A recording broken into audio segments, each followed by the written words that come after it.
مسلمانوں کا نام پوری دنیا میں موجود ہے۔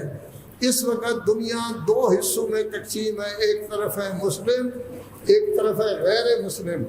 غیر مسلم پیچھے جا رہے ہیں، مسلم آگے جا رہے ہیں۔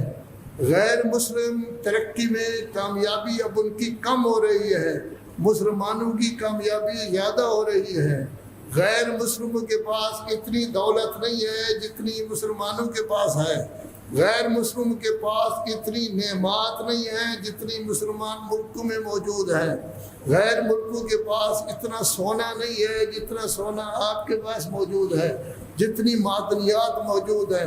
صرف بات یہ ہے کہ ابھی تک ہم پکے مسلمان نہیں بن سکے، ابھی تک پکے مومن نہیں بن سکے، ابھی تک ہمارے دل میں عظمت رب کا احساس نہیں ہوا۔ ہر روز کتنی دفعہ ہم کہتے ہیں اللہ اکبر، لیکن اللہ اکبر دل کی گہرائیوں میں نہیں پہنچا۔